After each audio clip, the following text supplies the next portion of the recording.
Hi, Honors Bio students. For today, we are going to talk about transport a little bit more. And I'm going to give you a way to help you visualize our different types of transport as we continue talking about this, and to help you on quizzes and exams and during your labs, and help you remember. So today we're going to go sledding. So I'm going to draw my sled hill. You are also going to see how amazing I am at drawing today. And by amazing, I mean terrible. Okay. So I have my sled hill, and I'm going to divide it in half. So when we go sledding, before you can sled down, you have to walk up. So I'm going to draw my little dude walking up my sled hill. And he's going to be carrying a sled. So this is the sled. Kind of looks like a giant candy cane. And he is walking up the hill.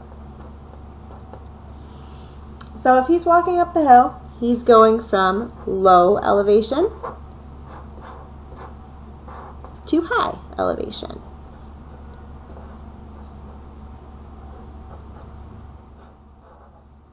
And it takes some energy to walk up this hill. He actually has to work against gravity and walk himself up. So energy is required to get him up the hill. Now, as I'm saying this, hopefully you're like, oh my goodness, this sounds a lot like active transport. And you are right. Walking up the sledding hill is like active transport. And just a really quick review. So like we said on our little dude walking up the hill, it requires energy.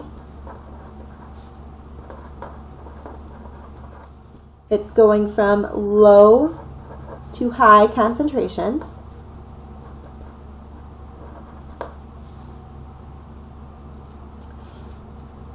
Like we talked about yesterday, when we do active transport, they are large molecules.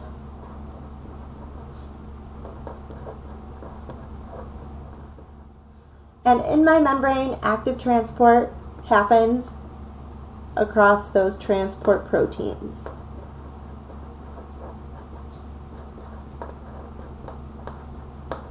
They are also called transmembrane proteins. So those are synonymous. Transport or transmembrane proteins are the same. So now my little dude has gone up the hill. He's chilling at the top. And now for the fun part. He gets to sled down. So yay. My little dude is having a great time sledding down the hill. Woohoo! He is going from high elevation to low elevation. And because gravity is doing the work, he doesn't need to use any energy to go down the hill. There is no energy that he is using. So, again, if you're seeing these analogies, you're realizing, hey, high to low concentration that uses no energy is like two of our different types of transport. The first one is passive transport.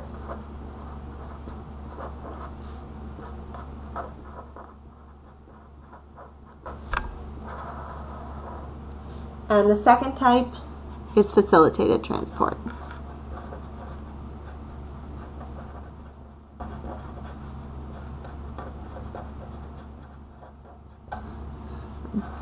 Both of these require no energy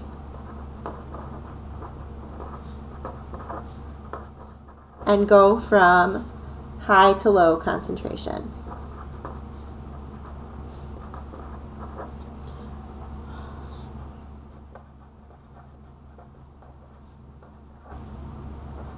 So unfortunately, there's no nice way to remember, or there's no sledding analogy that kind of goes along with the difference between these two, but let's just review while we're talking about it.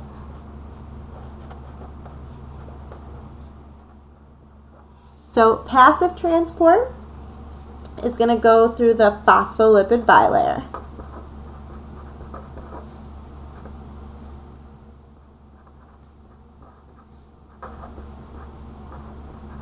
because these molecules that do passive transport are small and they're hydrophobic.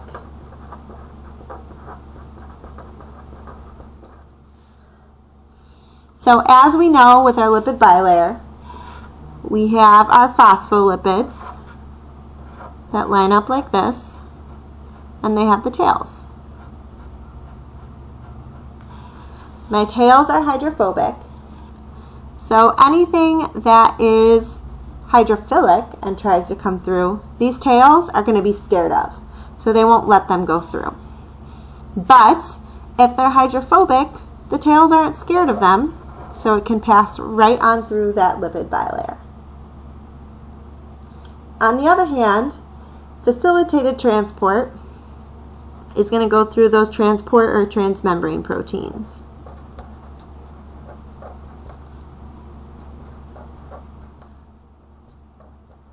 And this is because my molecules, while still being small, they are hydrophilic. And remember, hydrophilic means water-loving. So if they're hydrophilic, my lipid bilayer, those hydrophobic tails are scared of them. They're not going to let them through this way. So they have to go through those fancy transport channels in order to get into or out of my cell. That is my really awesome, impeccably drawn sledding analogy for my different types of transport.